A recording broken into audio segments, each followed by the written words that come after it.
Start in program history. Mike Brizendine, as you mentioned, thinks his team is just starting to get there, but they have not played an ACC game yet, so they start on the road against the Syracuse team. Then, as we mentioned, a lot of turnover, but Jonah Leibold giving them some seasoned veteran style. One of the only players on this roster was part of that 22 national championship team. David Radford is our center official. We are underway from SU Soccer Stadium. Willie Cardona. Pinged out wide from Oliver Roach. Harrison Krieg, the walk-on, former Virginia Tech club player, got his first start, tried to play the through ball there. Excuse me, that's Roach. Krieg picks it off. Hard tackle, ball can't be found by Sam Layton. Cardona.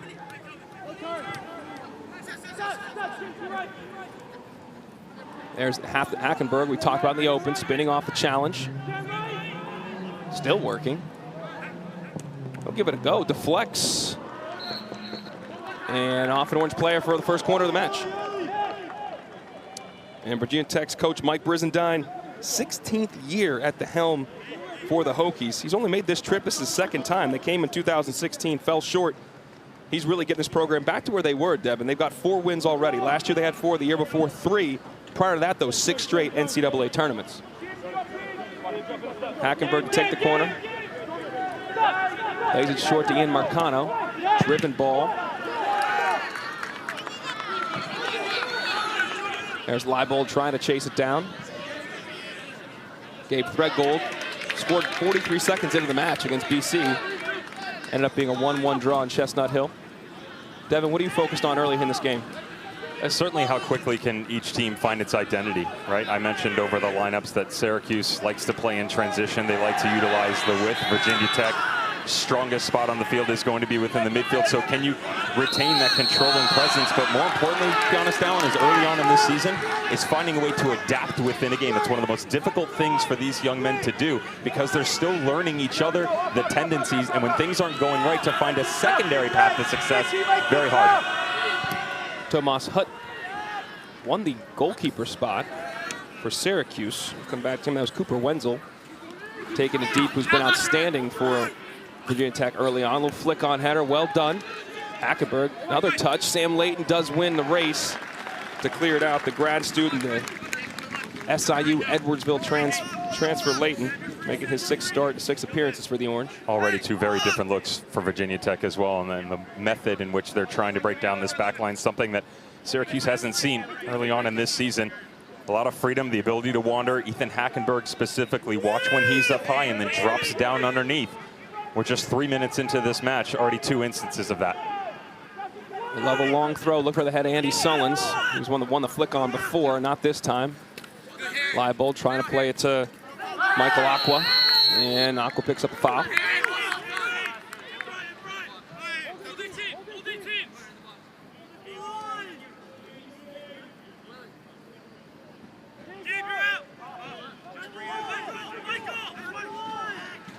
And they got the center backs forward. They will play this into the box.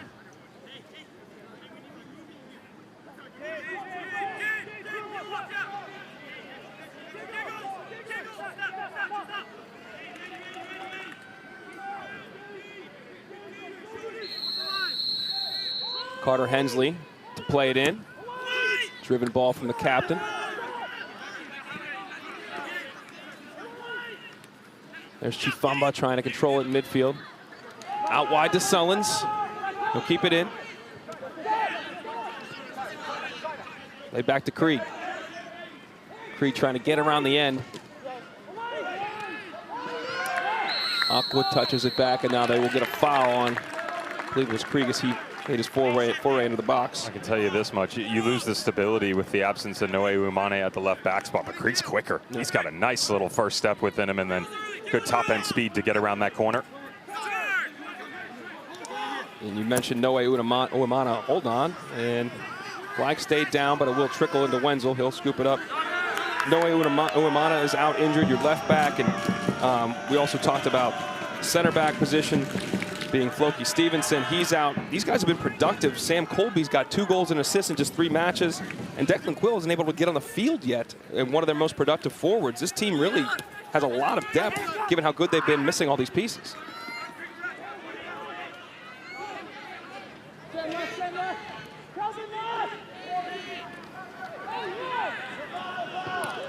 Nice job by Chimre Omeze. I certainly have the quality of depth. The question for Mike Brizendine as we were chatting with him this morning was, you know, what level of consistency do they have? Because although that they've seen minutes, not a lot of them have seen an extended amount of that. So, yeah, sure, you've got 4 reps within the first 5 matches, but what if you've only played 120 minutes within that conversation, right? 30 minutes to 20 minutes a game really isn't that much. And so from the get-go, on the road against Syracuse, it's a very difficult place to travel to play. And especially when a rhythm for your team has already been established, and immediately you're expected to step in and not miss a beat whatsoever. Chance for Nicholas Kalukian to get on it. He's charging. He's cleared out by Kire, and that's going to be a card early. Absolutely. And Kalukian is down in a heap. So Kire, the sophomore from France, goes into the book as a center back. Again, deputizing for Floki. Just 6 minutes into the game. I just wondered on the rotation on this near side why it wasn't a little bit tighter. It's because Creek comes high, and then if you watch early on, Kire comes out to cover for him, when actually what you want to do is you want to stay tight there. You want to keep your relationship with Trey Gardner intact so that you force the movement outside. Very fortunate in that situation. Yes, I get it. He picks up a yellow card. Very fortunate they didn't break through with all of that space that was available. So Nathan Scott stands over the ball, the sophomore transfer from UC Riverside. Started every match so far for Ian McIntyre's crew. All Big West freshman team last year.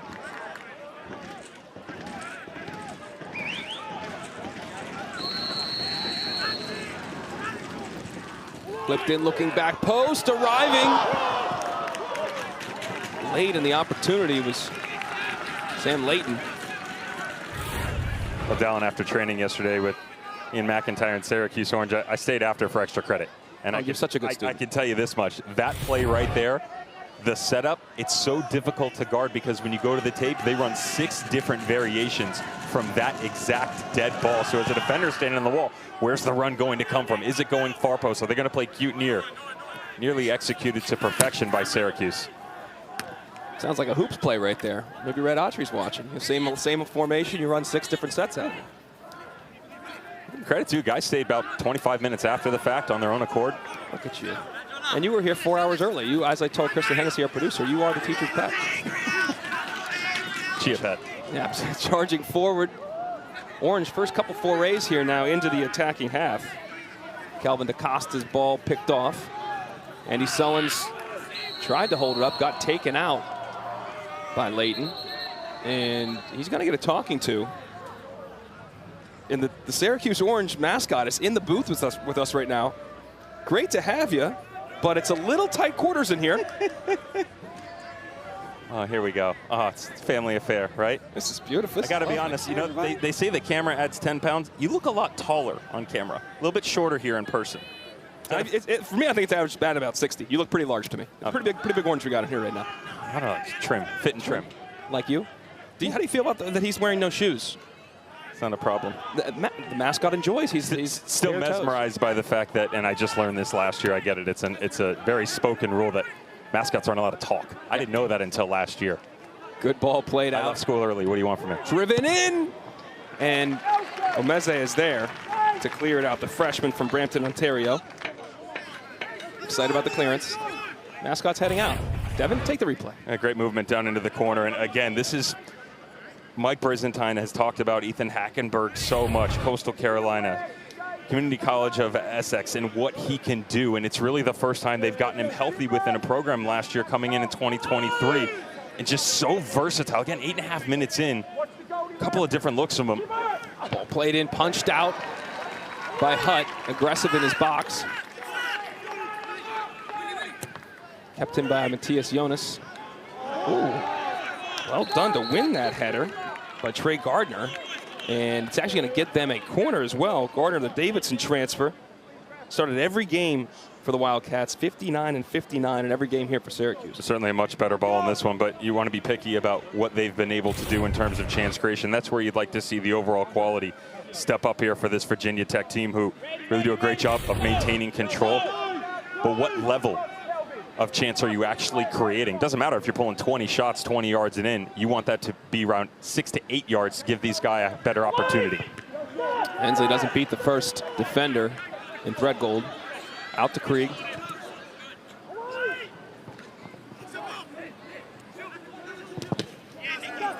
Good block.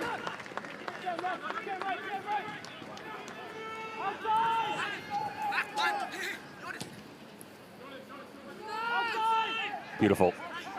Hackenberg now charging into the box. This Hokies team has generated 4 penalties in 5 matches, converting 3 of them. And taken down on the play of Scott. Ian Marcano, 24 there in maroon. Diminutive, but talented midfielder. He's a freshman, 5'4" from Gaithersburg, Maryland. Again, 11 of 20 players for this Virginia Tech squad that have appeared this year on the roster are new guys, so even that much more impressive. That's a mistake. Opportunity for Aqua. He's going to still be on there. Gardner did not win that challenge, and it's played out. For a corner for Cuse. It's kind of the MO of Michael Aqua right now, one-on-one forward facing, and although it does come off of a slip, the opportunity that presents itself, and I love the run in back behind here by Kalukin. He's got to be a little bit quicker there because he doesn't have the ability to find that space on that diagonal. That's got to be a flat ball across. Really well read, though. His explosion and his ability quickly to pick his head up and find that run coming to the top of the 6.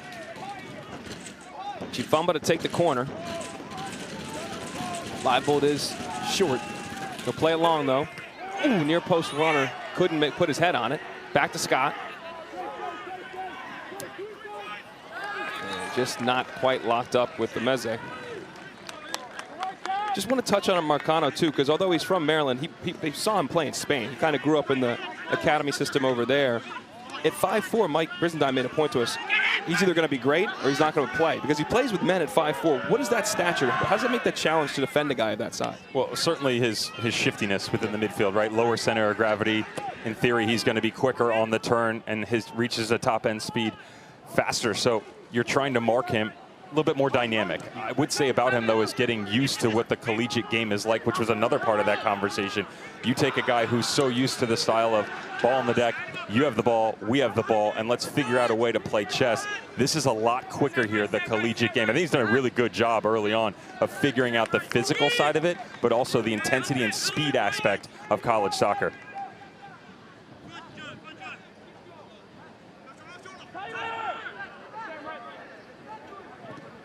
Ball out off of Leibold.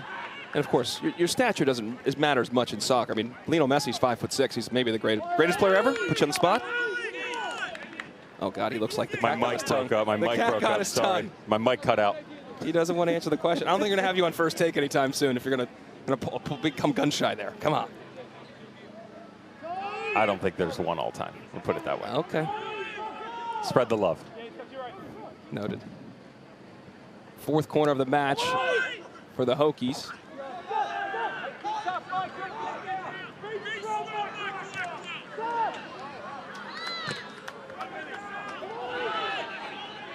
Willie Cardona plays it high, and then Layton trying to put it into the path of Agua.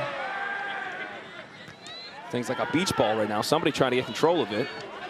Hackenberg is on it, battling with the Meze. Hackenberg's done well.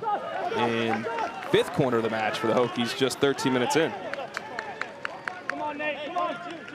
One of the biggest things coming into the match that you heard from both managers was second balls, right? And how quickly could you get to it? It's certainly a staple of this Syracuse team. Struggled a little bit early on.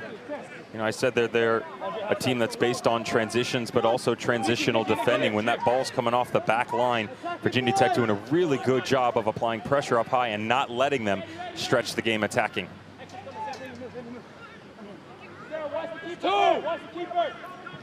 Hensley, back post. Hutt gets a hand to it.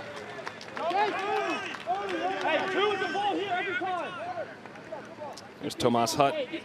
Won that goalkeeper battle, beat out Jason Smith, who started last year's campaign, who was replaced by Jaheim Wickham, who took the gloves from him. They're still both on the roster, and Hutt won that, the Army transfer. Starting all 6 games so far, came up big in that BC game to keep it 1-1 and give the Orange a point. Hensley jogs to the other side to take the 6th corner of the match. Out of traffic. Done. This is very well done by Tomas Hutt. You were just talking about him, and you know, as a goalkeeper, you young kids at home, having a presence is one thing, but the ability to react in the special moments and then go and use that physical side to your advantage. I get it. He doesn't get his hands on it right away because of the pressure that comes from Andy Sullins, but watch the way he follows it up so quickly. Immediately understands that he's dropped it, the reaction to pick it up and allow Syracuse to retain possession. Kelvin DaCosta got it out to Andre Cutler to Jesus, who worked it over to Leibel, goes out.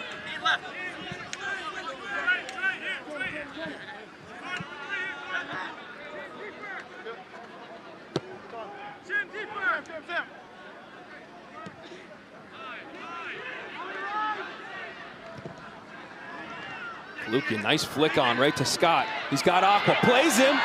He's gonna have an opportunity, just wide.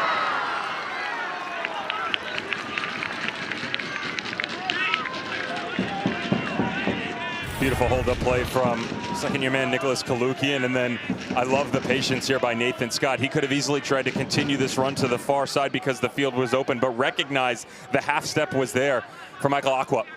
Good first step. It's a little bit to the outside. It's nitpicky because you can still get power on it, but it does eliminate the angle just a tad. Well worked, and trio there by Syracuse Orange going forward. Chifamba gets thrown off the ball.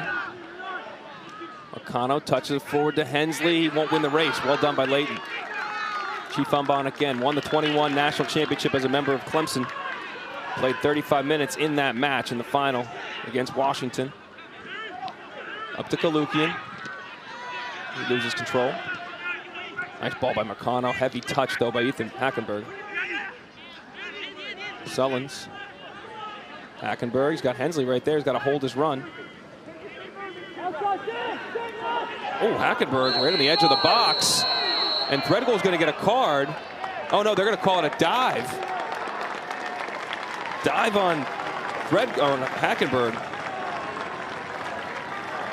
He can't believe it. Well, he saw something that we didn't, because from our angle, it looked like there was most certainly contact right atop the box. I will say that he does insinuate that there's contact ahead of time.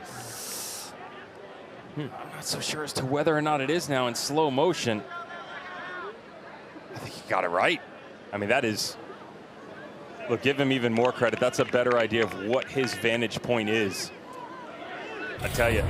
So you think he's going down pre-contact? I think I'm not so sure. I think there is a little bit of contact, but I think he's already started to lean into it, right? So the referee sees that forward motion from the striker. Really well done by the refereeing crew, because we saw it 3 separate times, and I'm still going, I'm not really so sure, but yeah, okay, I get it. Daniel Radford, tonight's center official. Scott battling with Johannes, excuse me, transfer from Kentucky. Virginia Tech played earlier this year to a 2-2 draw. That's the only game this year they dropped points. Carter Hensley makes Cardona work a little bit, captain to captain.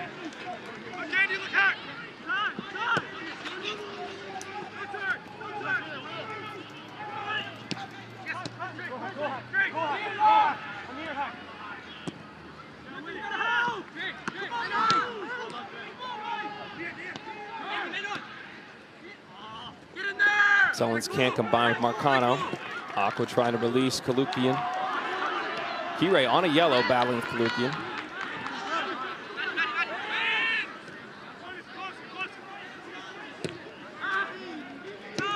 Keep the ball! Keep the ball! Keep the ball!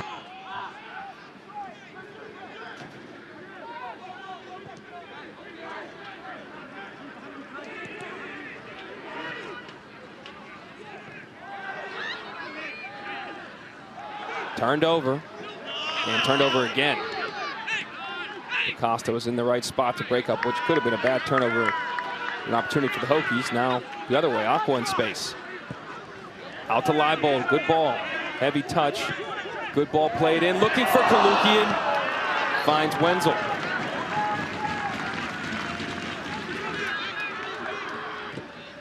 Back the other way we go.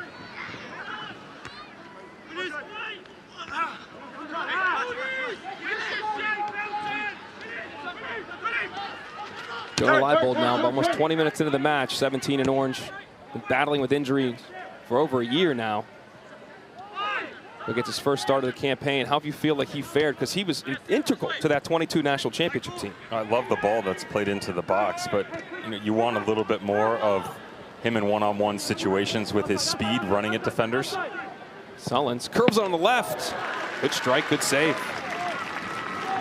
That's not all him, though, on the ball that comes in, because they're a little bit slow to get it to the outside, so he has to slow it down to then allow the run to come into the box, and could have been a little bit quicker transitionally coming back to help out defensively. Jonah Leibold is one of those players that, in order for him to be a constant, he's got to be involved in the run of play, number one, but you have to give him the ability to run at people. And to be able to do that right now, you got to restore his confidence for a guy that's basically been out of the game for 12 months, at least at a competitive level.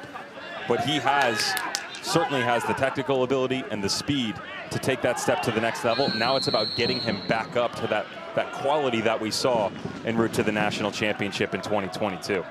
Chifumba called for the foul. Leaves Virginia Tech an opportunity to bring those big center backs forward.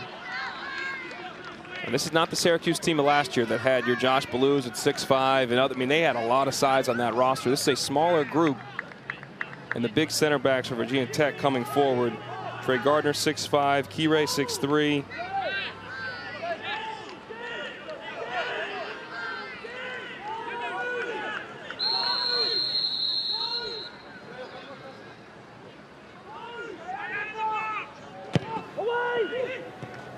Oh, bit of a missed header by Kalukian that ended up in the arms of his keeper.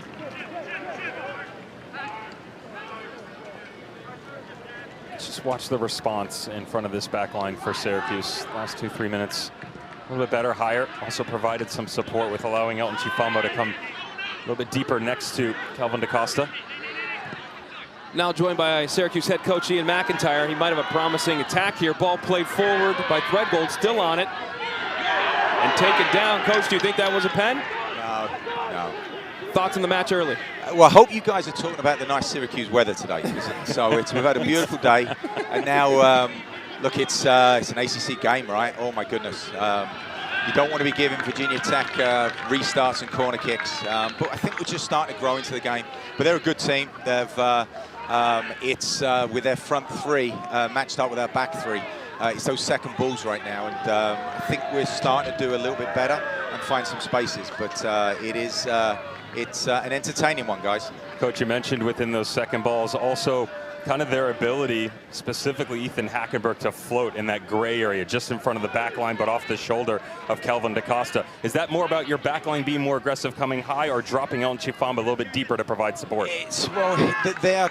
The problem, Devin, is that their two wide guys in midfield are so wide, it's difficult to pick them up and also protect the back three at the same time. So our extra guy is actually a high guy, but it's a lot of space for him to move to. So if we can get pressure on the ball, that's important. But then it's these second balls and recognizing that if we do have someone who drops in and protects, the ball's on to their two kind of number 8s, number 10s.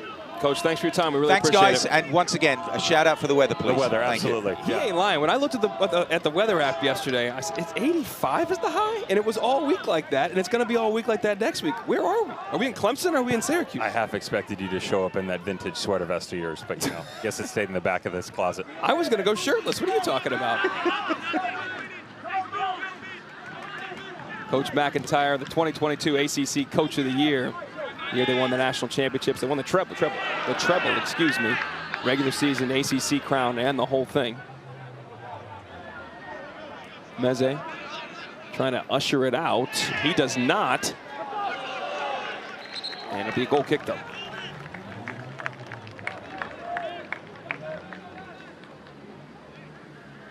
little break in the action. Tell you about ACC Network women's volleyball match. It's a big one, highlighted by #1 team in the nation. Top-ranked Pitt hosts #3 Penn State at the Peterson Event Center, and a sellout crowd of 12,000 plus is expected. Lukian takes a bad shot to the head. It will be a stoppage. Coverage begins September 18th at 7 Eastern. These two teams last met in 2021 in the NCAA tournament. The second round, Pitt won and went on to the Final Four that year. Two outstanding volleyball programs. Lukian's up and he's okay.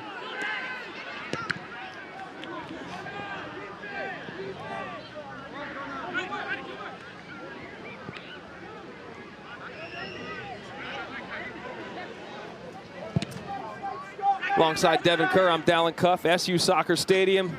24 minutes into the match, 0-0 between the undefeated and 17th ranked team in the nation, the Virginia Tech Hokies, against Syracuse. And Cuse, Michael Aqua just offside.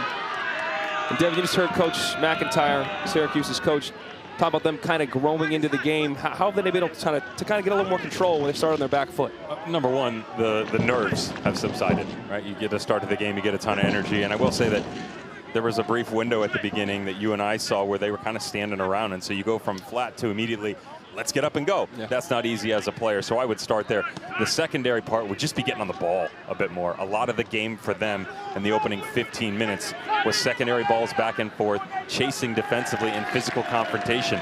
That doesn't allow you to get a break and kind of sit down and go, okay, how do we go and attack this game, which certainly has to involve that midfield three. And they've been more successful over the past 5 minutes in that conversation. Aqua on it.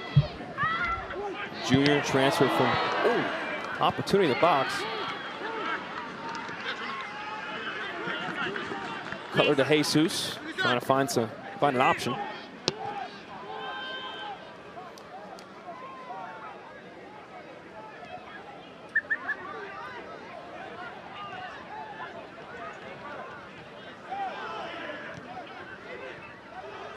Aqua trying to connect with Threadgold. He does. Krieg recovers well. Costa. Back to Layton. Cutler to Jesus. To Leibold. Leibold spinning around the defender, but pass picked off by Johannes. Early ball. Found Roach, but then good recovery by Omeze.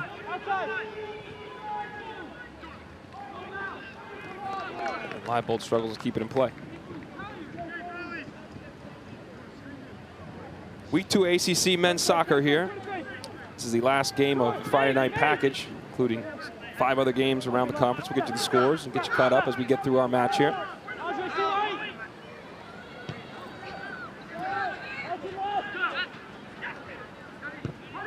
And one game has gone final, the 6 o'clock start. NC State remains unbeaten. Late goal, I'm certain to say that's not over yet. They just scored a late goal to equalize as Stetson Devon's alma mater was up 1-0.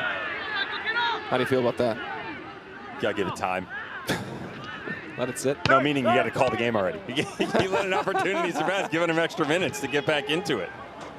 He wants that point for his boys on the road in Raleigh. Well done by Omeze. And a reminder for all the NC State fans out there, just a little thorn in the side that the Hatters did come out on top last year. So there you go. Mental warfare and retribution at play. All that. Kalukian and Key-Ray battling all night. Krieg comes to help. I mentioned coming into the game, Dallin, that for this Virginia Tech team, you know, numbers on the front line, like to see a little bit more advancement when Syracuse are picking up the ball here, because the most success that they've had in 28 minutes of play has been primarily in open space and then quick balls in behind to allow Kalukian and Aqua to go and create separation. When it slows down, you allow this team tactically to sit and regain their structure on the defensive front, which is why in moments like this, it's been very difficult for them to break down. Cutler to Jesus skipping forward from that center back spot. Hensley's able to take it off of his box.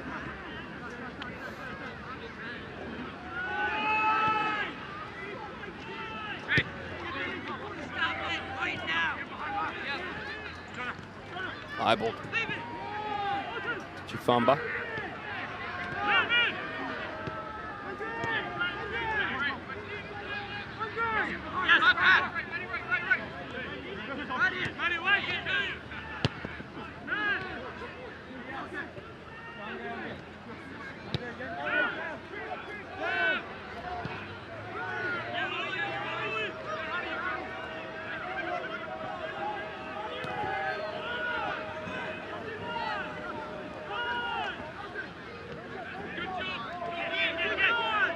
New substitution rules in college soccer this year. You have 6 windows to make your subs. There are no re-entries in the second half. There never were re-entries in the first half, as Acosta, a little friendly fire there from Chifamba.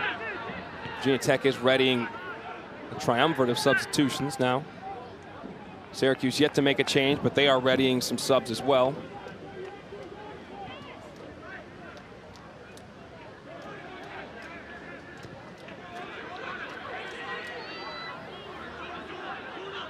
And Cuse will put their own trio into action as well. We'll get you those names and numbers when they check in. Marcano picks up the second ball.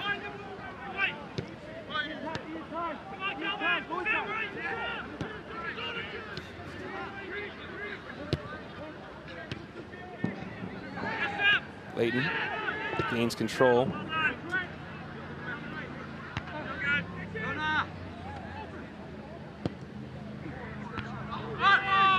Aqua had a lot of time and space, but played it off his head.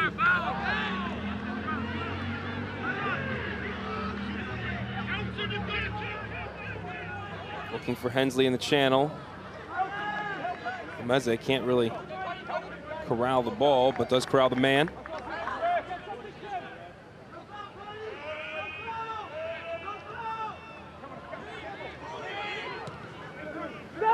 Marcano.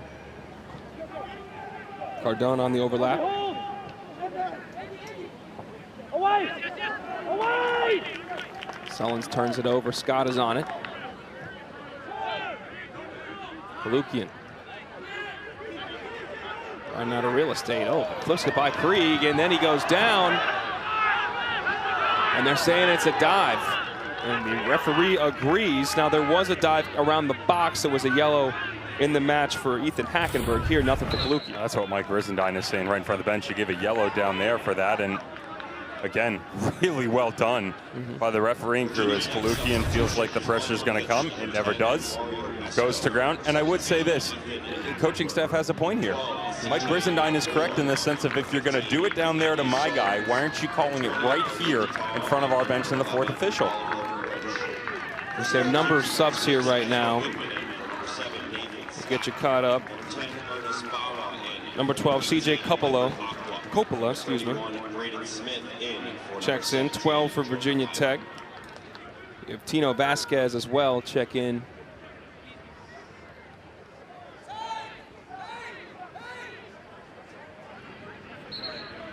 Marcos Esco, the sophomore from Costa Rica, in for Virginia Tech as well.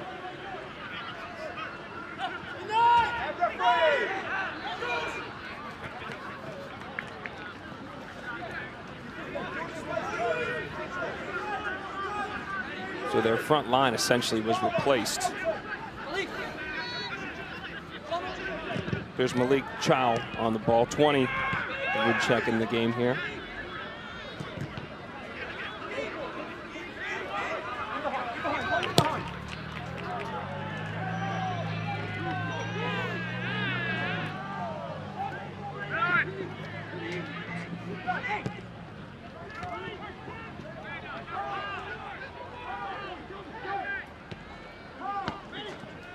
Okay.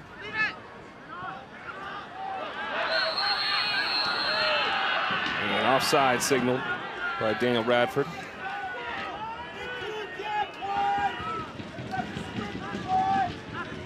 And for Syracuse, let's get you squared away on their subs. Ezra Weidman came in the midfield. Number 6, sophomore now. Was the only freshman on the team last year. He's now one of 13 freshmen on this roster. Different look for them.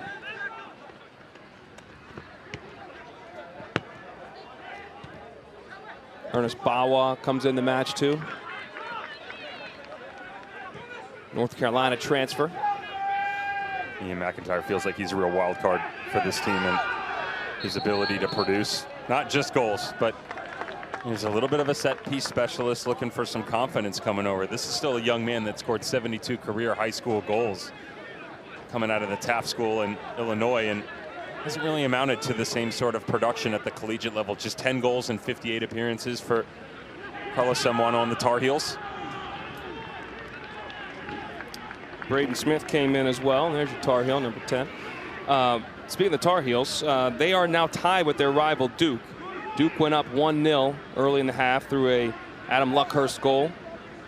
And Sam Williams is equalized for the Heels, playing that game down in Durham. You seen them yet this year? North Carolina? On TV. Sam Williams playing the 10, a little bit higher, scoring goals. Tell you, every single time we see that kid, his draft stock just continues to go up. Problem is, can't be drafted. Homegrown by Red Bull only. Yeah. Interesting rules here in MLS. On the pitch, number 9, Alex Perez. Off the pitch, number 24, Ian O'Connor.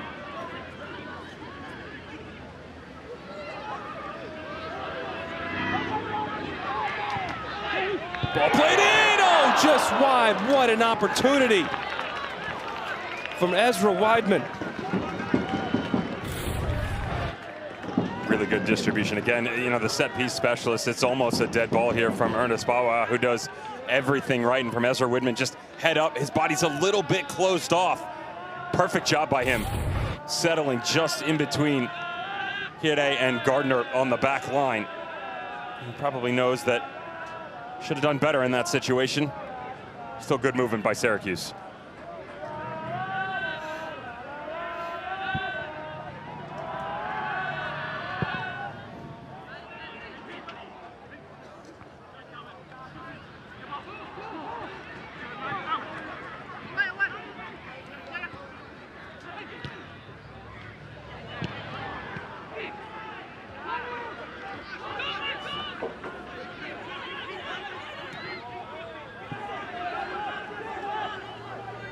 They've got numbers. Esco. Great tackle. Good, well done.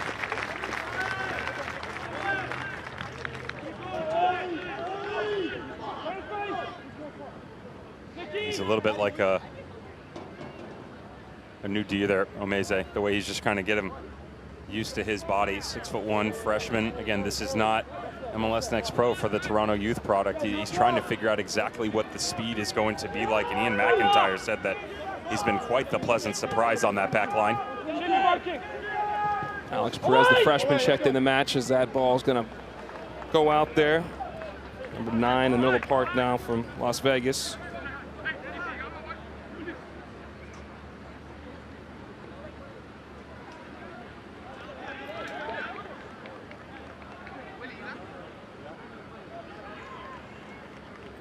Tomas Hutt having a good season so far. In net for the Orange. Chivamba, what a ball. That is tough for Omeze to handle. And that'll be another corner. And to be fair to Elton Chifamba, he wasn't trying to go vertical with it. He was just trying to cut it on the ground, and it would have been a great ball, but it's a risky one. And the words from the sideline, and Ian McIntyre, step on it there, look for support 5 yards in front of you, and that gives you the ability to play out more efficiently. 8th corner of the match. This is a season high in a game. It had 7 against Presbyterian. Loaded back post, Hutt out the claim. Looking to counter quickly, and he could have an opportunity. Threadgoal's on his horse. What a distribution by Hutt. Threadgoal just couldn't bring it in. Good recovery by Creed. Wenzel challenged by Bawa.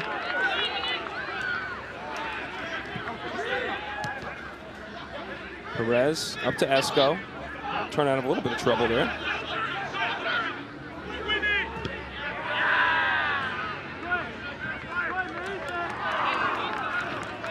Notice how quickly Virginia Tech, when they do have turnovers and they're able to track back, pick up possession of the ball, playing through that first line of pressure. And Mike Brizendine very clear that that was the #1 thing that they had to handle. They've done a great job in the first half so far. It's not just the first ball out, yes, that leads you down the correct path, but it's the willingness by the guys in front of it to work back towards where the ball is actually located. Put in the effort to go and win the first ball, the second ball, the third ball, and then defensively, you move your line higher. You make it much more difficult for Syracuse to then pick up and play out. Yeah, pressure, playing out of that pressure was a concern for Coach Briz, but it has been, they've handled it really well. It has not been that problematic for them to this point. Esco got late to get a fistful of jersey there, so pulled back for a foul by Daniel Radford.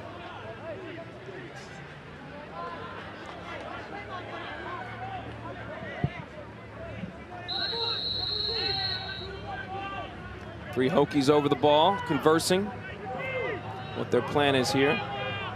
CJ Capola's on the back. He's got his hand up toward the back stick saying, I'm open. I'm unmarked. Can't get it there.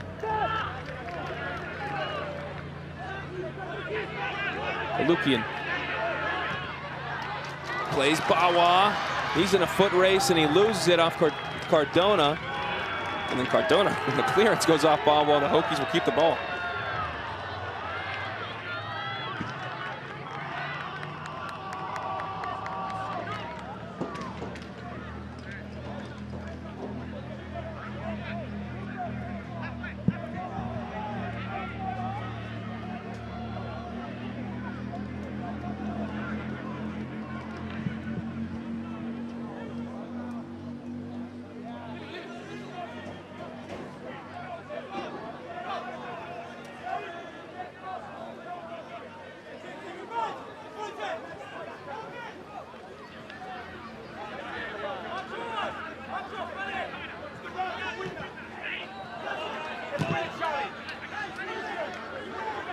In.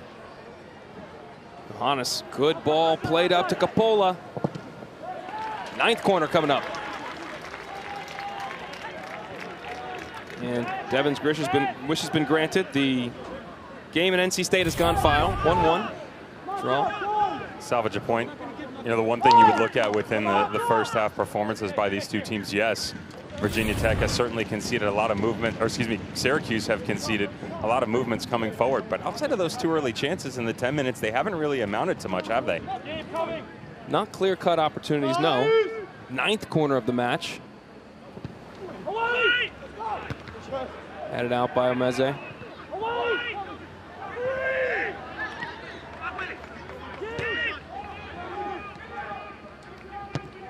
Ball whipped in, let through! And there's going to be a foul called.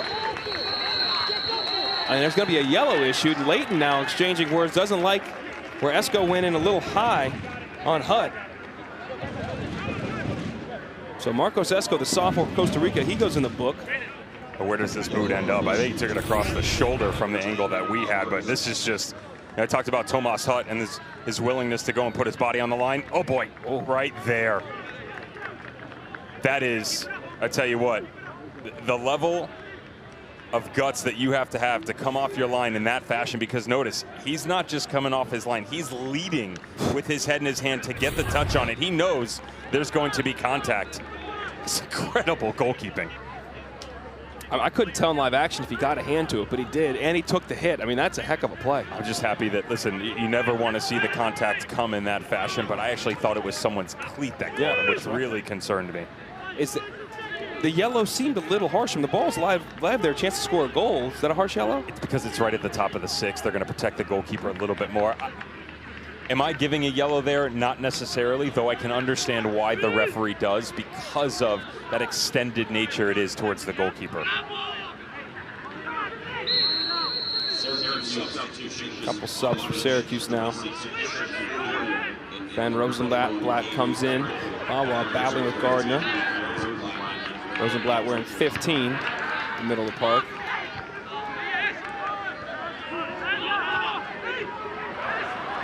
Opportunity maybe falls for Wyben, it does not.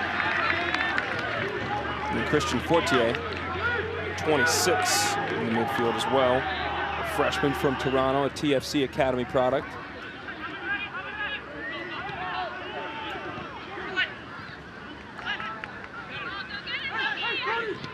Flicked on, goes to Hensley's feet.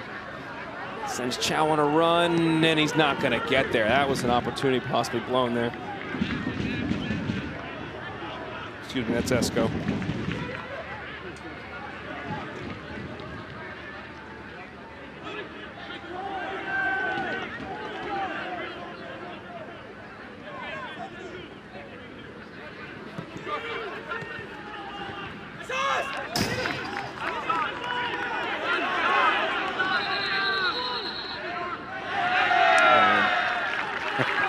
Call reversed.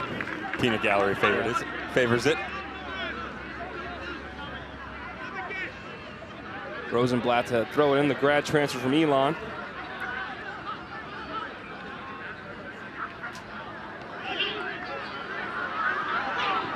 Wawa battling with Kire and loses it.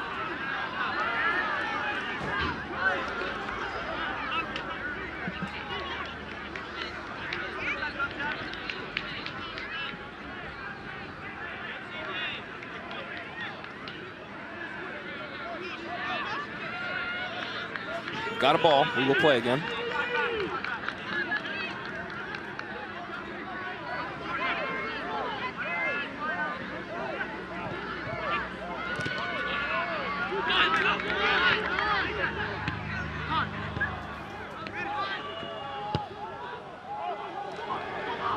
Oh, Hutt off his line is able to clear it out.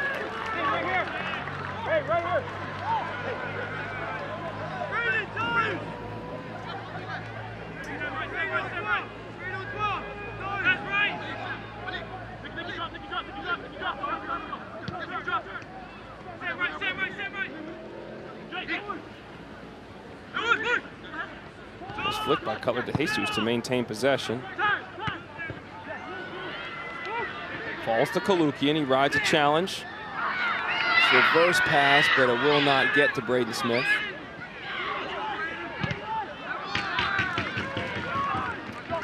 Under 90 seconds in the first here, 0-0.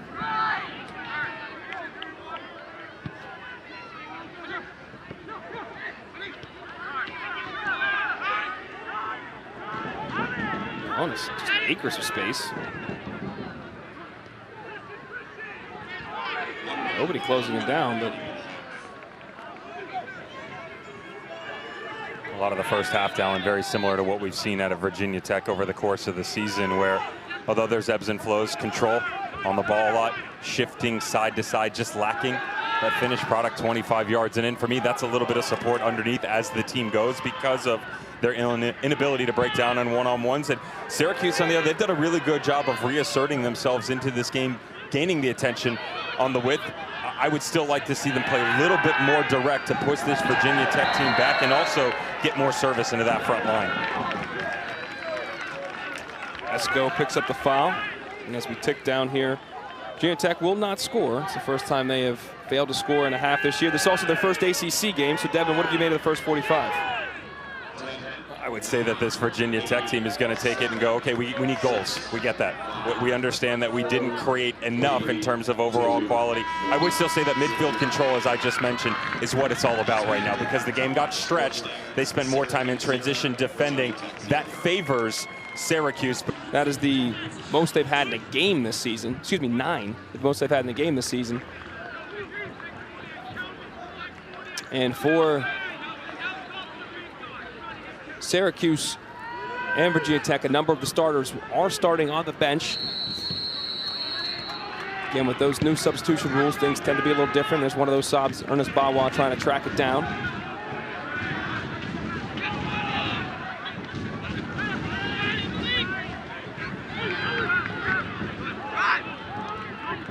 Ball controlled by Krieg, outside of the boot pass to Coppola. He's got options here in the middle. If he can get across, he can't.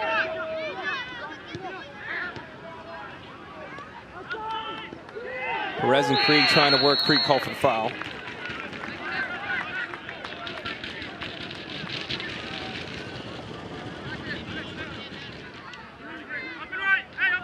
Syracuse does have one new entrant into the match, Carlos Zambrano, the junior. Junior transfer from Dayton State College.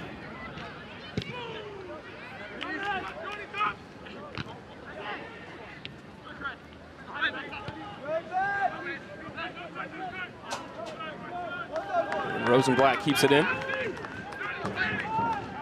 There's the aforementioned Zambrano.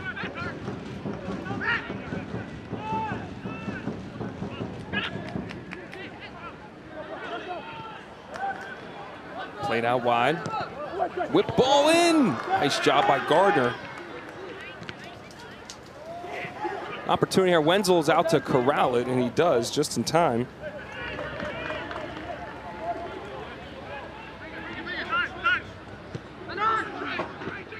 Jonah Leibold's probably played the two most dangerous balls in for a Cuse player today. Hope they get on the end of them. I'm watching Zambrano, though, with Ian McIntyre's idea here. That's a guy who's usually Zambrano now. Battling with Gardner, who wins it. Usually fixated within the midfield play. One of the guys who plays that 8-10 hybrid role, but can play a little bit higher. So now you've got a little bit more support coming down into the midfield. We talked about, not necessarily winning enough second balls, but even if you don't, at least you have more of a presence, because there was clear separation between the back line, the midfield three, and the two strikers within that first half of play.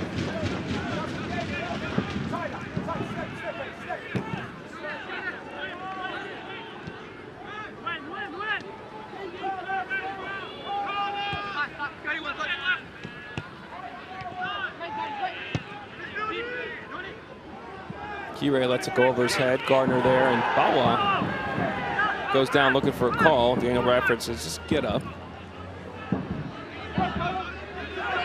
Cardona taking the space. There's a lot of it. Switches the play to Hensley. Captain to captain. Esco. Clips it in.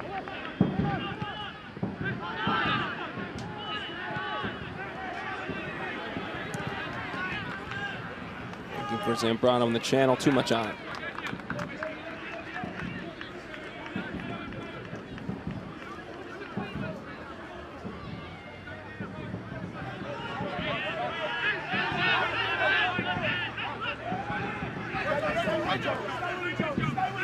Pola able to corral it. Back to Cardona.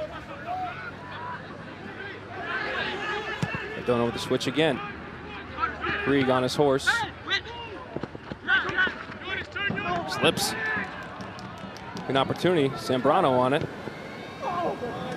Tried to play in Bawa. Too much on it.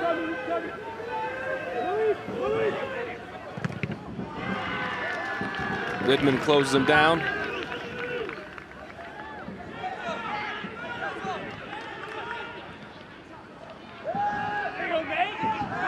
Zambrano, good energy. Now the foul is going to be called on him, though. And Hensley's down.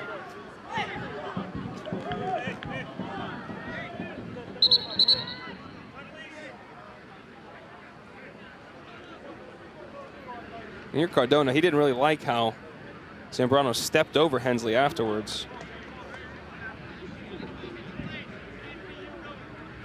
But Hensley, this is not what you want to see from your senior captain.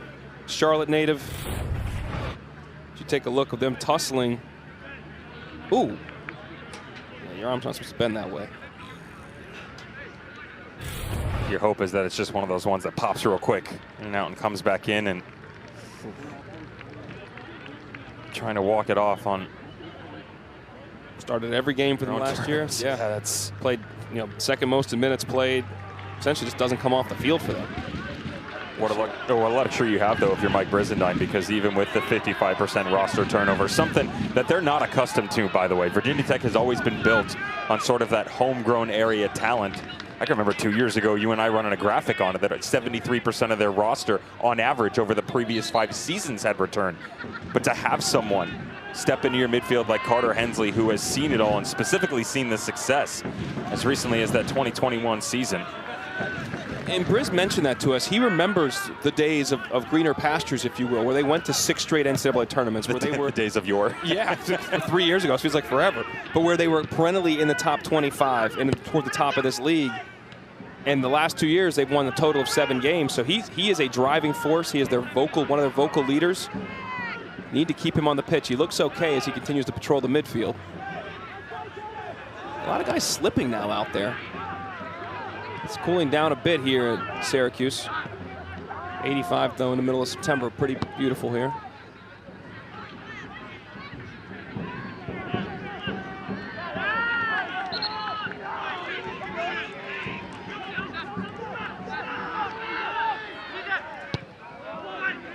Clipped in, looking for Coppola. Ensley's able to get, good turn to get it onto his foot. Well blocked, though.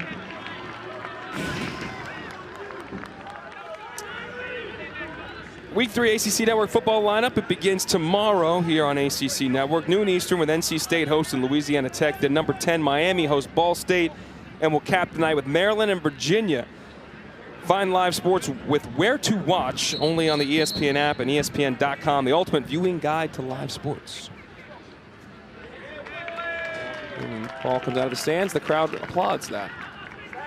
Still haven't been able to sneak one of those souvenirs out of here yet. Not sure why. I don't know why not either.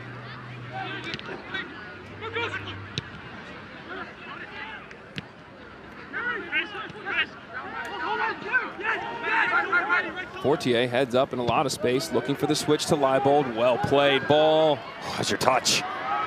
Leibold gets the cross off. Almost fell to Bawa. Leibold clips it in again. Gardner on the clearance, and they're going to say he fouled him.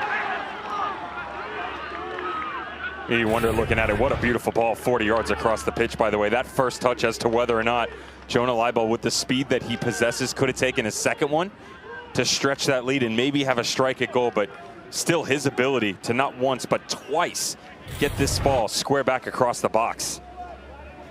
Be very clear, at his best, full health and full of confidence, Jonah Leibold, that's one of the best crossers of the ball in college soccer. Played in a number of dangerous balls. We are the final game here that kicked off in ACC men's soccer football, and now you've got soccer football. What am I talking about? I see it. Yeah, Clemson, number 5 in the nation, Misei Yoshizawa. Virginia Tech fans will recognize that name. A transfer from the Hokies to Clemson gets them on the score sheet in the second half. So Clemson, who fell at home to Stanford in a top 5 clash last Friday, now up 1-0 at BC, one of the toughest places to play in the country, not just this conference, and a much improved team by Bob Thompson. See if they can hold that lead. We'll keep you updated on all the games around the conference as we go our full 90 here.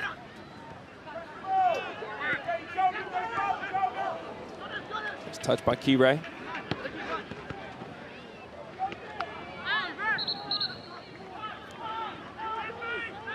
It's funny coming off of that conversation down about what the success used to look like here for Virginia Tech, right? A couple of short seasons ago, 2 years struggling, 22 and 23. I asked Mike Brizendine, the way that you guys play, the control that you have on the ball, is this the first time since Danny Pereira's class, which was that 2021 class, where you've been able to have that? And he said, yeah, there's a little bit of an asterisk there because Danny Pereira, we had a ton of success with him. People look at the numbers. They forget that he left in January because of the MLS Super Draft, but most certainly it is the first time since that year that we've had that much control and been able to put the ball on the deck within games and make teams chase us as opposed to the latter. Now that was the COVID split season where we played in the fall and also in the spring. So yeah, in the fall, Virginia Tech was a juggernaut, but you lose the #1 overall draft pick. Things changed a little bit in the spring. But conversely, teams like UNC, who got to the College Cup that year, improved all year. They had a chance to continue to get better, and Carlos Zambrano, UNC coach, I'm crediting that, saying, hey, we got to play for 10 months. Yeah. And over 9 months, look at how much our guys improved. Well, you get an opportunity to actually train as well. I know there's a lot of conversations out there about the 21st century mile. I'm certainly an advocate for it. I know there's a lot that's entailed within it, but the ability for these guys not to condense a 20-25 game season into such a tiny window, instead stretch it out, allow them to train, teach them the game at another level, right? And not just teach them the game down, but teach them what it's like to be a sort of a professional, not just going through the academy and figuring out a way. Let's do classes, let's do games, because you don't get to train. Yeah. It's survival of the fittest. Take care of your body, go get results, and then let's see if we can get into postseason play. Better for the guys' bodies, better for them physically, better for them mentally, and better for their development. So we'll hope the 21st century model eventually gets back on the docket and approved. COVID definitely disrupt that momentum. Zambrano tripped up. He to get a shot off. Good tackle by Key-Ray. And this Virginia Tech team is missing a number of key pieces. Key-Ray, one of those guys deputizing in there for Floki Stevenson.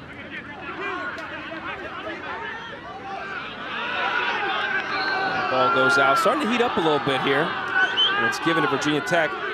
While they sort that out on the field, to get you updated, we talked about Wake at halftime, how big a 3 points that'd be for Virginia, how heartbreaking for Wake. Well, they did equalize here. Cooper Flax gets the goal in the second half.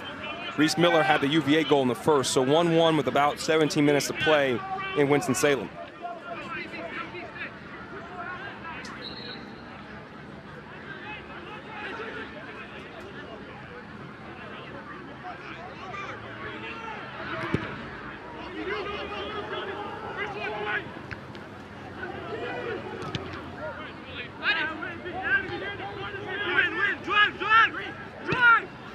Krieg looking for Esco in the channel. Foot race won by Omeze.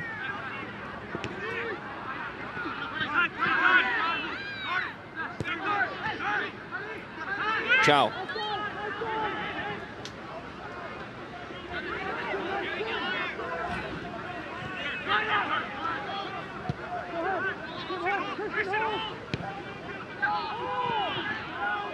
Esco looking to get off the turn. He does, but the flag is up on the near side AR, Christopher Burnkamp.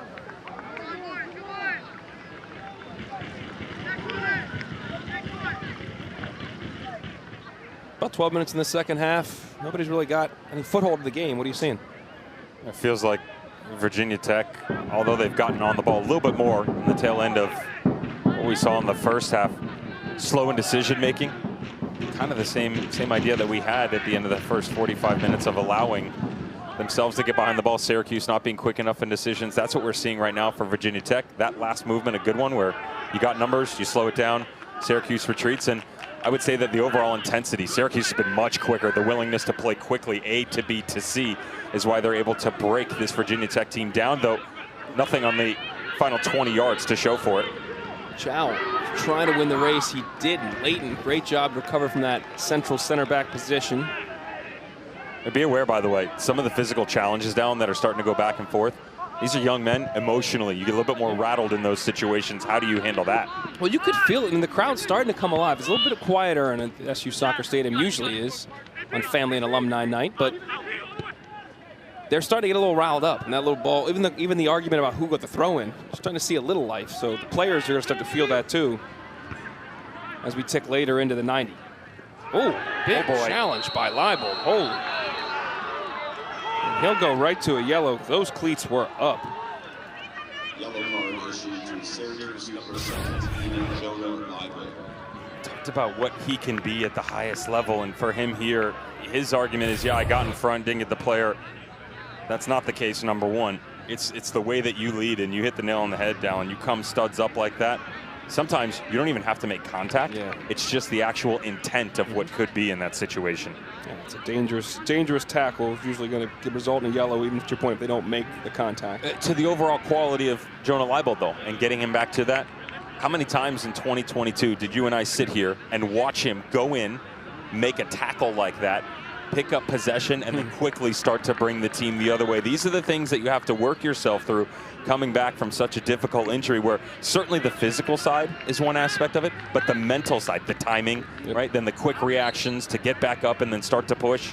Just a little bit off for Jonah Leibold right now. The most minutes he's played in a game this year. Grew up in the German academy system, played in Bundesliga 2 and 3 with different academy teams. Represented Germany, the U17, U19 levels. Was huge, and again, that national championship team was a key piece, but has been battling injuries ever since.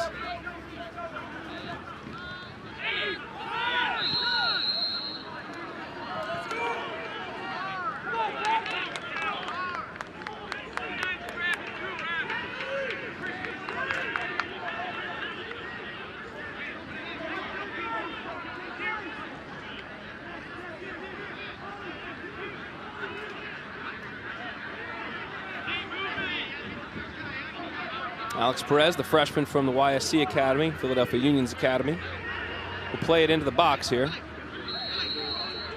Actually, he will play it short. His body's in the box, though. Back out to him. They advance it. Well done. Cardona. Now he will clip it in.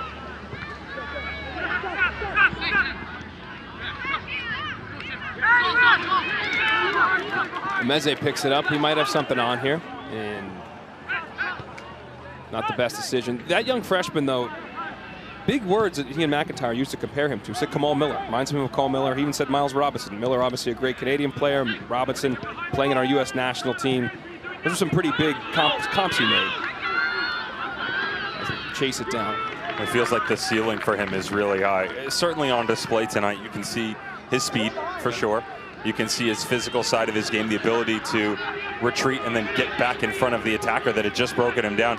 For me, Dallin, it's his IQ to read those situations. You know, the understanding that whether good or bad, he knows exactly how he and Ian McIntyre want this game to be played.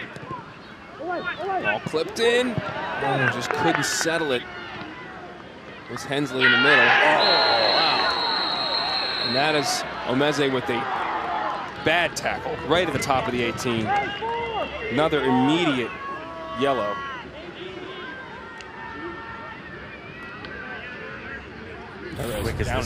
What a reaction by the freshman, though. I recognize it's a bad tackle, but look at just coming right back across. That little touch there. I mean, everything in the game in your mind tells you this thing is going to continue over that back shoulder, and instead, off the quick little touch within the midfield. Well read by Perez. And Omeze goes in the book, and there will be an opportunity. Now you've got Perez over it and Trey Gardner. Gardner, the transfer from Davidson, the big center back, can hit a ball. I know you talked about that earlier today quite a bit. You just wonder with the amount of numbers, difficult to tell from that angle, but the amount of numbers that Syracuse have committed just in front of the goal, rightfully so. All the bodies to allow Tomas Hutt to have a little bit of support. If you want to get cute and move it away, this would be a good situation if he wanted to try and move the ball to his left side. He's got Harrison Krieg, but a left footer from this distance, hard to take the ball away from him. Perez to take. That far post is a little open. Good contact. Oh, good call, Dev. 1-0. First goal ever for the freshman from Las Vegas. Gives the road team the lead.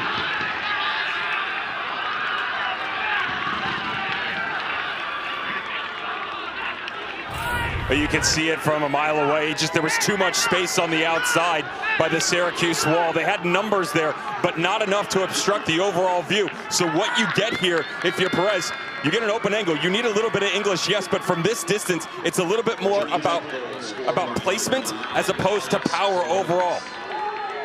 You drop your right shoulder, drop that plant foot into the ground, and then come across the body for Alex Perez to pick out the far post. The setup at the beginning of this was everything.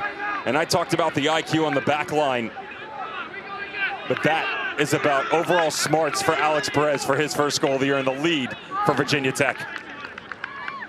He didn't only score the goal, he drew the penalty, or he drew the foul with a beautiful touch. And then he stepped up and he took it. The freshman, his first career goal at a massive time. You see Nicholas Kalukian get in there. He's back in the match. Gabe Threadgold also returns to the fray too. Two starters back in for Syracuse.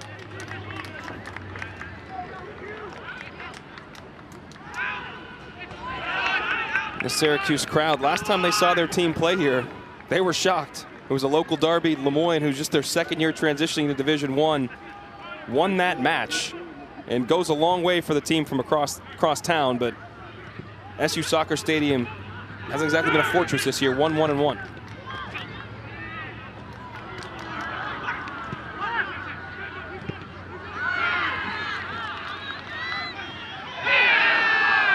Tackle by Chow, it stays in.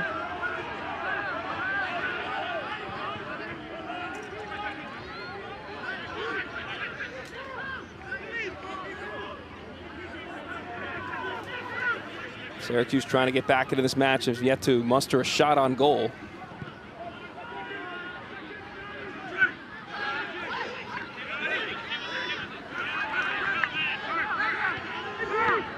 Out to Perez, and now you've got a Virginia Tech player down in a heap right now. It's Chow. He's slowly getting back to his feet. Back in the play. Junior from Marseille.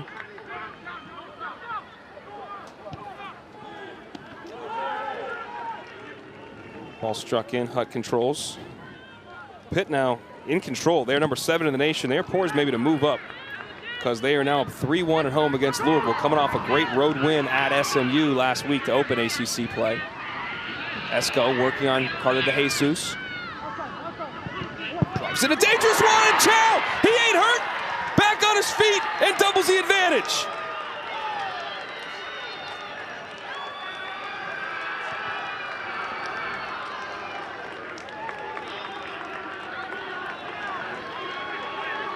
The secondary options on the plane when the first one doesn't come through is about the trailing run, but focus after the ball comes down in the corner. That's separation right there.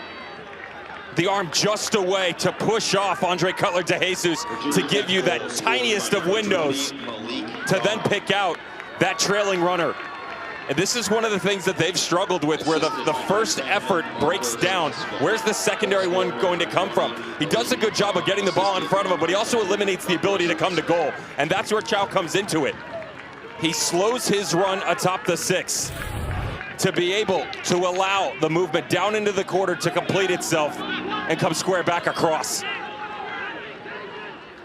2 goals in 2 minutes for a 2-0 lead for Virginia Tech. The junior from Marseille, his 2nd goal of the campaign.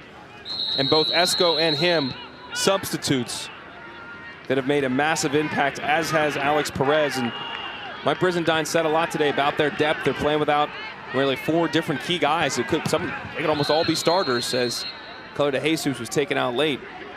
And the depth is on full display here. Well, he was very direct about the fact that, listen, we're going to make mistakes. There's no doubt about that. We're going to make mistakes, and they have, but I would say a little bit more on the defensive side of things, specifically on the left side of that back line. It's very difficult to look at a Perez, a Chow, and Esco, and really any of the attacking players that have come on towards the tail end of the first half, continued here in the second, and pick them apart. They've been really good. Threadgold, though, has options. Kalukian toward the center spot, toward the back post, arriving! Oh, what a save by Wenzel! Not out yet, and the flag is up, though.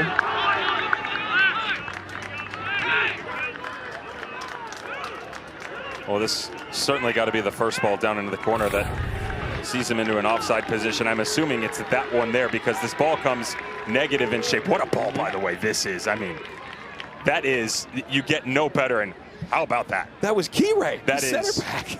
For as many mistakes as head. we've seen him make, Oh my what a recovery goodness. that is by Jonas Kide. In for the injured Floki. Wow. I just assumed it had to be Hutt's hand. Again, you shouldn't assume. There's a phrase for that. Holy cow. Think about it, by the way, is that from a defender standpoint, you're tracking the ball in front of you, it's coming back over your shoulder, then the redirection across, and then shifting your body to be able to get your header on it. He meant it, by the way. That's a guaranteed, I'm moving this way to prohibit the ball coming back across. You're right. I mean, that could be a potential disaster. Now there's getting tempers flaring a little bit.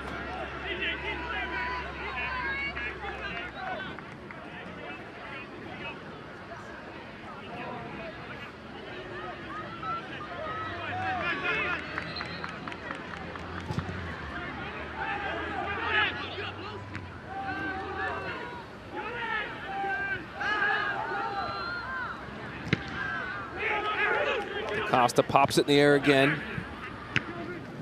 And again. And ball on Zambrano.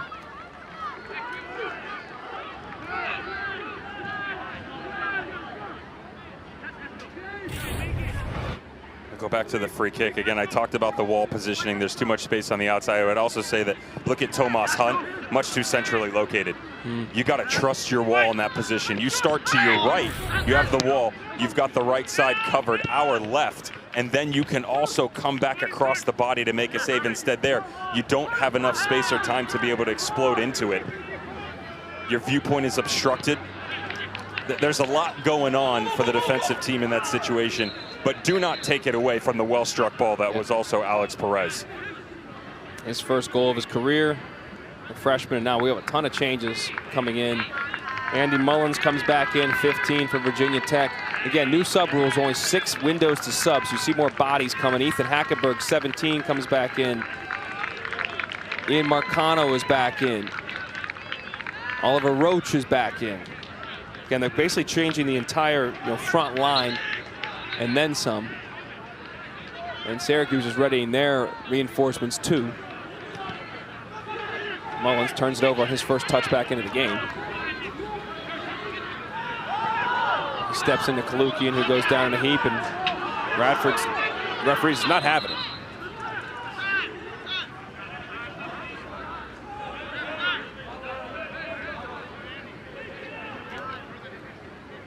And again, new substitution rules. Part of that is if you exit in the second half, you are not re-entering. So these young men's nights are over when they come out. So Elton Chifumba checks back in, number 8 for Syracuse. We'll get you squared away. Michael Aqua comes back in. There's number 18 in the mix. Nate Scott came back in. Substitutions for Virginia Tech. Onto the pitch, number 15. Andy Solomons for 10. Mark Smith,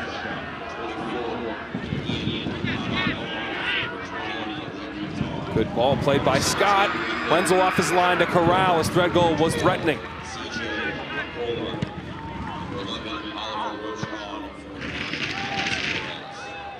Sahil Ming, 24 for Syracuse. He's getting his first burn of the game on the left side here. Basically outside of the move by Elton Chifumba, a little bit deeper, and Sahil Ming onto the left wing. This is back to the starting group for McIntyre as well. Hensley plays Hackenberg into some space.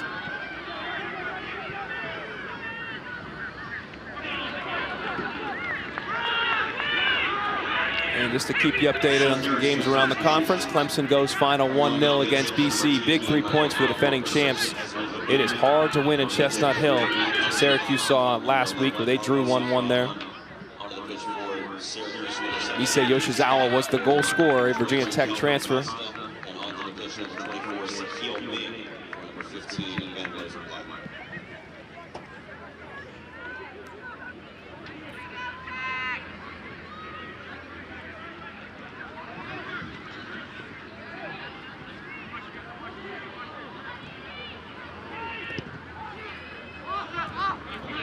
Kalukian lays it off his head to Aqua, but he's offside.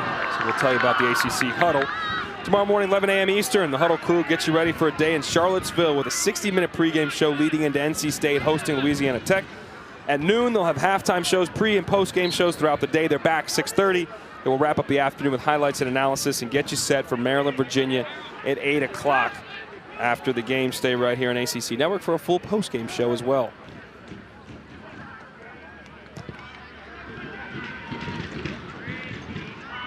Hackenberg looked like he may have brought it down off his arm. Don't call it.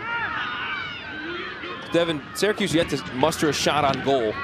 What has to change for them to flip this game? Hold to that thought, because Hackenberg in the corner trying to dig out a cross.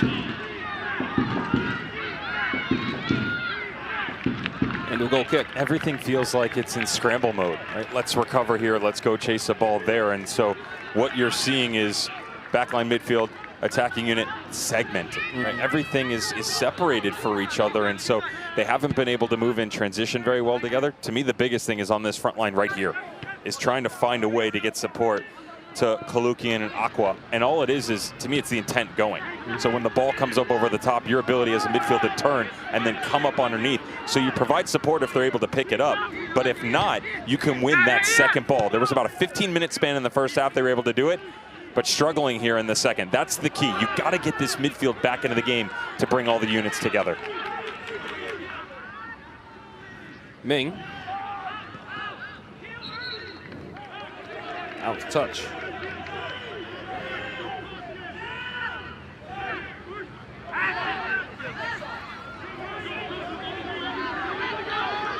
Layton plays it back to Hutt. He's just going to blast it out of play under pressure. Quick restart by the Hokies. They want more.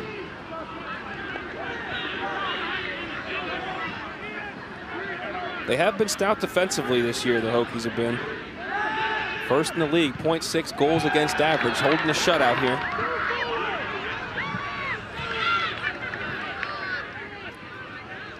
Ian McIntyre and crew need to turn it up here. Just under 21 minutes to play here in Syracuse, down 2-0 alongside Devin Kerr. I'm Dallin Cuff.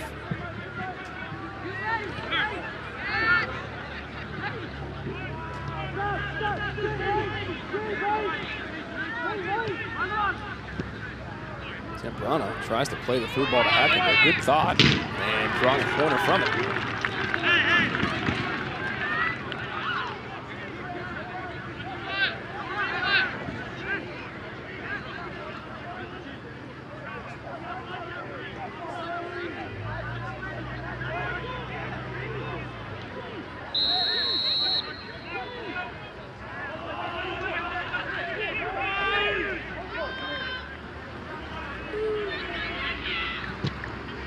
Swinging ball, Hutt, weak hand on it, but he got something on it. He was crowded out, the foul was called.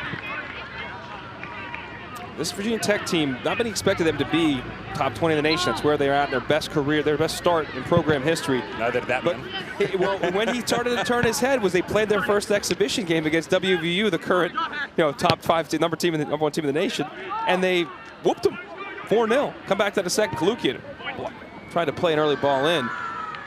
They beat them, and then we've played on teams as of high in different sports. When you that first exhibition game, you don't know what you're going to get. No. But that's when they looked around and said, I think we're pretty good. Yeah. I think we might have something. The biggest thing for them, too, was they had actually just played UNC Greensboro. They were without 8 men on the field, spread throughout multiple levels, and they lost 2-1. So he was like, I'm not really so sure what this is going to look like. But West Virginia, was at full strength, as was Virginia Tech, and they put a little bit of a hurting, didn't they? That did send a message to them that we could be a special group, but this game ain't over. As Ak was taken down, and Wenzel's worried about a back pass, so just kept it on his feet. Played again in by Ming. Scott brings it down. What a recovery. Wow. He is. That's a converted wingback, by the way, central midfielder. And Willie Cardona played a lot more of his career centrally. What a recovery by the senior captain. Winthrop transfer. It's all Big South freshman team, but now in his 3rd season here at Virginia Tech, part of the Red Bull Academy prior to in the college ranks. Yeah, I get it. That's trouble. Scott now with a chance. Still Scott lays it off to Kalukian. He'll tee it up. Oh, and Aqua just couldn't get a touch on it. Or he did. And Cardona there again.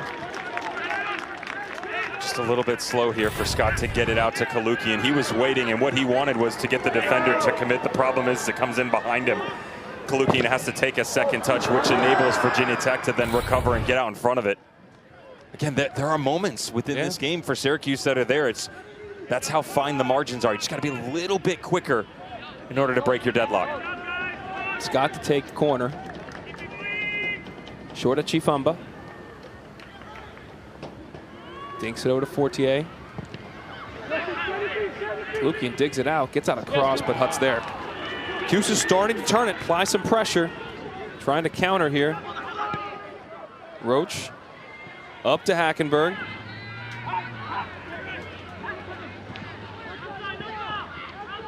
Good move. Nice job by Hackenberg again. Low ball in to the arms of Hutt. It's funny to see him now because we never really got to see what Mike Brizendine did. And the reason I say that is again, the resume for Ethan Hackenberg, a guy that spends 26 games over 2 years at Coastal Carolina. Then in the spring of 22, goes to Florida Gulf Coast, says, this isn't right for me. Then decides that I'm going to go to a community college in the fall of 22, scores 16 goals in 20 games. And Brizendine said, hold up here, we've got something. But an injury-plagued 2023 season, we never got to see that activity level that is so high, his chance creation, and got to tell you, he doesn't lack confidence in a lot of one-on-one situations. He has won a number of those battles, whether it was a Meze or anybody else, and Chifumba clipped. Bradford says no foul. Oh, he did say foul. Okay, can't hear the whistle.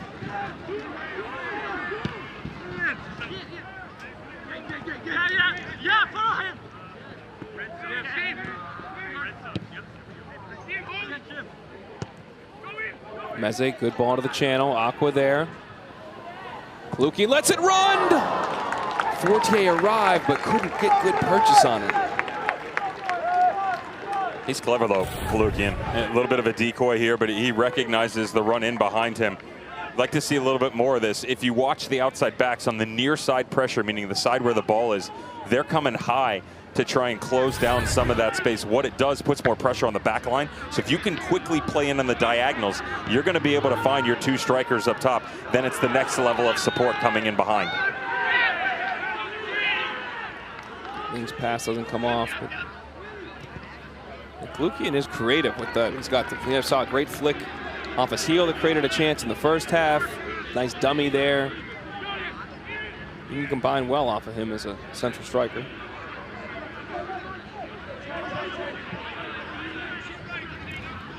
Pitt game is now final. Another win for Jay Vidovic's crew, this time at home against Louisville. Last week they went on the road and beat SMU 3-1, this time 3-2. It's exactly what every ACC team needs. Pitt back in form. No doubt. Threadgold on his horse. He laid it off there, nobody there. And in Winston-Salem, that game has gone final as well, and they will split the spoils 1-1. Wake Forest event avoiding another home loss there. Late goal to equalize. A lot of road teams. 3 road teams won last week in the ACC. Right now we have one doing that right here in front of us. Virginia Tech is up 2-0 against Cuse, but Cuse is mounting a charge here late.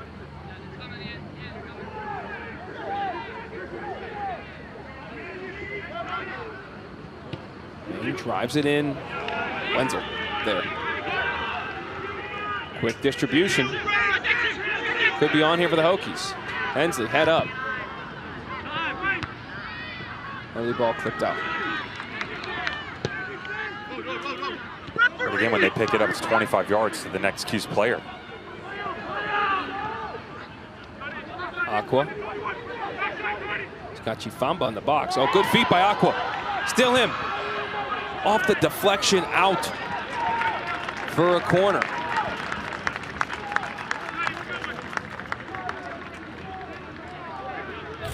Now the margins we were talking about here, you get both your strikers moving away from goal, so your only option is actually Elton Chifamba. That's not exactly the route that you want to go. Very crafty to be able to come back across, and these are the growing pains that you get out of either freshmen or transfers trying to pick out. Sakil Ming on the back post run.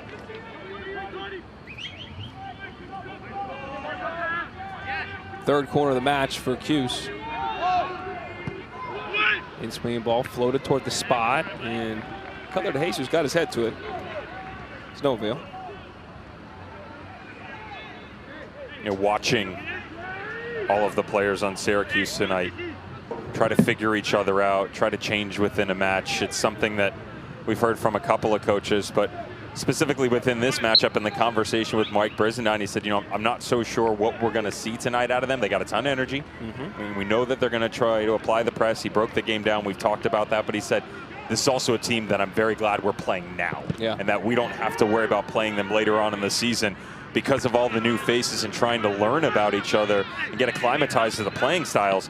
Once that maturation process starts to take full effect, this is a very talented team that is going to turn some heads. Syracuse, 13 freshmen. Last year they only had 1, Ezra Whitman. And then you have 9 transfers on top of that as Bradford calls the foul. 22 new faces for the Orange. For Virginia Tech, you had 14 newcomers, 14 returners, so maybe a little more balance there, but a lot of those newcomers are playing.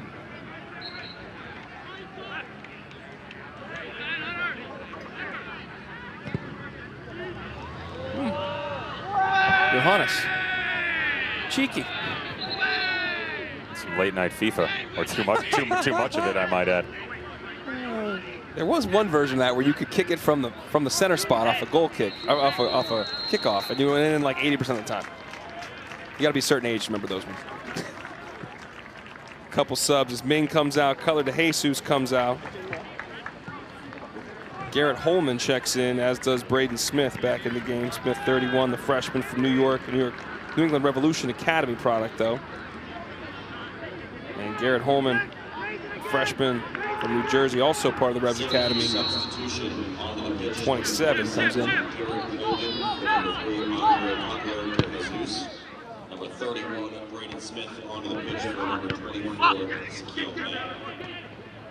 Substitution for Virginia Tech, onto the pitch number 4. Fumba trying to spin away from trouble. Number 22, Jonas Akira. Good tackle by Johannes. Marcano scoops it up, charging forward. Good ball to Hackenberg, and the flag up.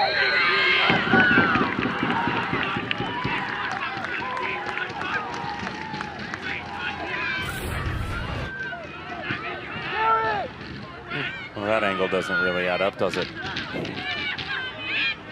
Now their reviews now are available for offside when they result in goals, but if the play is called on the field offside, it's dead.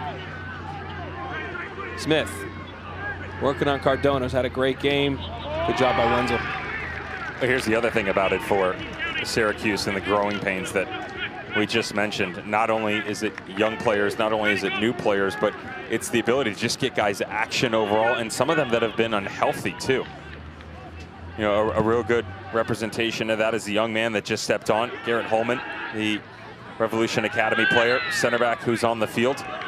I would also add into the fact that they are waiting for someone that could be, we'll say could be, a real game changer for this squad overall, and center back Dominique Bell, who's coming off an ACL injury. I saw him in training yesterday. You could not convince me that this kid is 18 years of age. He is 6'5", super clean on the ball. Reminds me a little bit of what you see out of Trey Gardner, just quick, clean, efficient, but he can go up and win a play, and he's got a ton of speed. Those are the type of players that, out of respect to Jesus Cutler on the back line, they're game changers, not serviceable road journeymen. You know, there's a difference. No doubt. It's balmy up at this booth, but there's bugs everywhere. I've been called worse. Devin's cleaning them off me right now as Andy Sullins picks up the foul. He went down hard, but he gets up. He's okay. The junior from Mathis, Tennessee. Now they will have a ball to play in a spot to play in a dangerous ball as that clock ticks down now. Hackenberg to take it.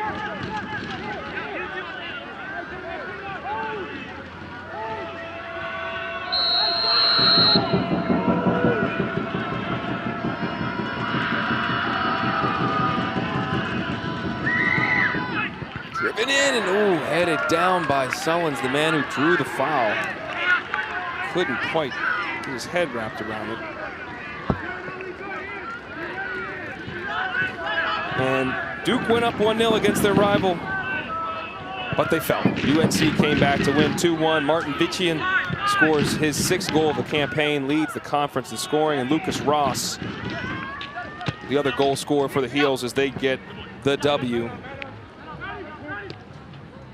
over the Blue Devils, who won on the road at UVA last week.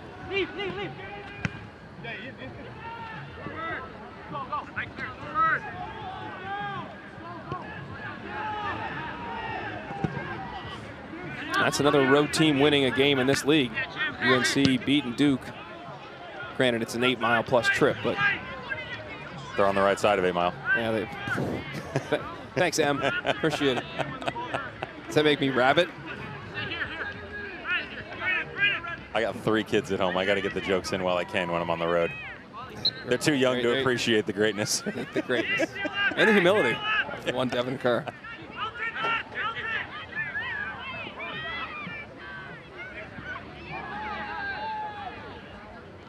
As we tick under 7 minutes to play, I mean, Syracuse has had more opportunities, Devin, but do you at some point go kitchen sink here and throw more bodies forward? What do you do? Would have liked them to do that 30 minutes ago. Yeah. You know, that's kind of been the story of the whole game.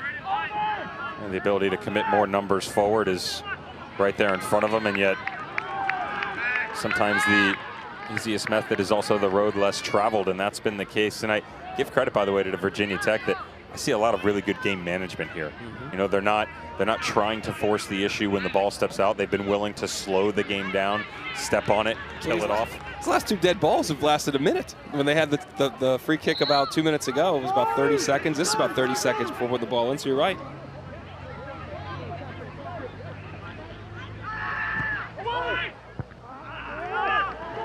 Headed out by Cuse, kept in by Cardona. Even little moments like that, though, that it's not going to be picked up on the stat sheet. not committing Gardner into the box. 80 minutes of the match, you take your center back and stick him up high, and now all of a sudden you're keeping him back. You've got an extra man back, so instead of the 2v1, you're 4v1.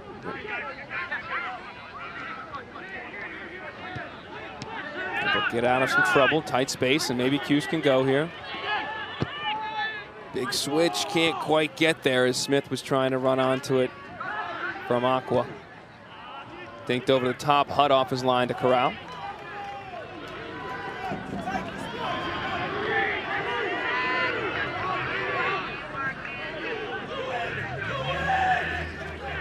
Braden Smith splits the D.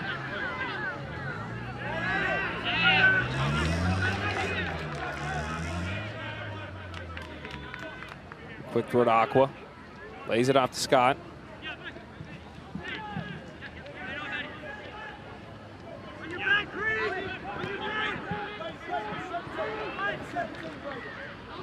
Roach.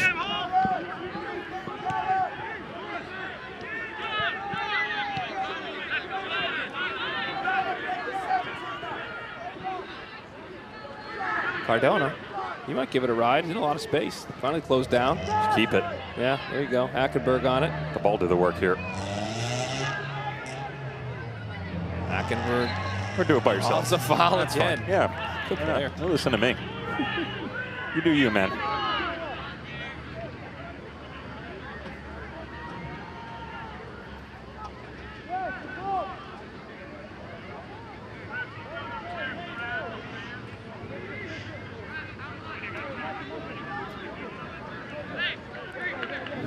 Scale's tipping a little bit in the ACC right now compared to what we're used to seeing, the new additions, right? Yep. Stanford unbeaten coming into the weekend. Virginia Tech unbeaten into the night. Ackenberg drives it in low. Oh, Mancano. Mancano had a chance there. What Brisbane say to us when we were talking to him this morning, he goes, if we're talking about Boston College and Virginia Tech this year being the weakest of the conferences, I think we're doing something right. Yeah. The league has gotten more and more deep, but yeah, Virginia Tech is definitely not going to be the bottom of this league. Oh, high tackle. Got the ball, but got a lot of man as well. Garrett Holman.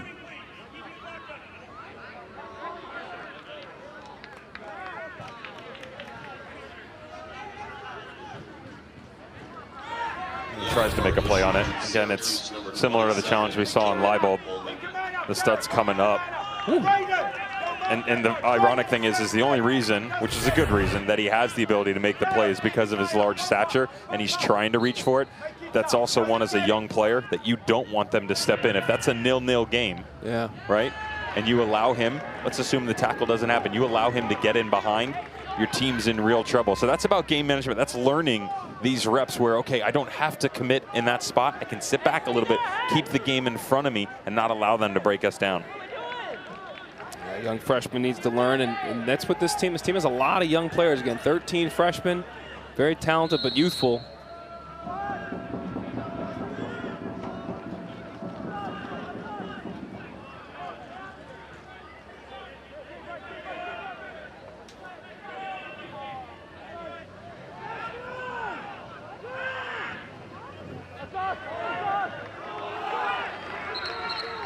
Stanford, how good this league is. Yeah, Virginia Tech is going to be in this thing to the end. They are deep, they're talented, but Stanford goes on the road to Notre Dame.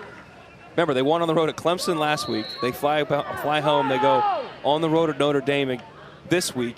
3 of the first 4 weeks, they're making cross-country trips for Jeremy Gunn's team, but they are the highest-ranked team in this conference right now, unbeaten, and the number 3 team in the nation. Sounds like a real estate investment just made camp out here for the California boys. Dude, the dream continues on the East Coast. Well, this is what the challenge is. It's not like NFL teams that play on the West Coast, when they have 2 games, or MLS teams, they stay on the East Coast. They also fly private. You fly, well, that's 2 things that are very different. You fly private and you stay in camp. They got to go to one of the most elite universities in the country, which all these guys are at academically, across the country to go to class in between. In the absence of tactics within a game, players and how they affect it, lest we forget, this is still business and there is a budget to think about, right? It's all these coaches having to try and figure out a way that, okay, if I go away here, do we stay here? Do we stay out on the road? What's the flight costs look like? Hotels, meals? Guys got to eat. Yeah, and we know these dudes can eat. There's no doubt about it. But Virginia Tech, I mean, this is a tough trip to get to Syracuse from Blacksburg. I mean, you're connecting, you do different things. As Wenzel corrals it as we go under 60 seconds. Virginia Tech does not have to make a West Coast trip this year, but everybody will be getting out there in the future.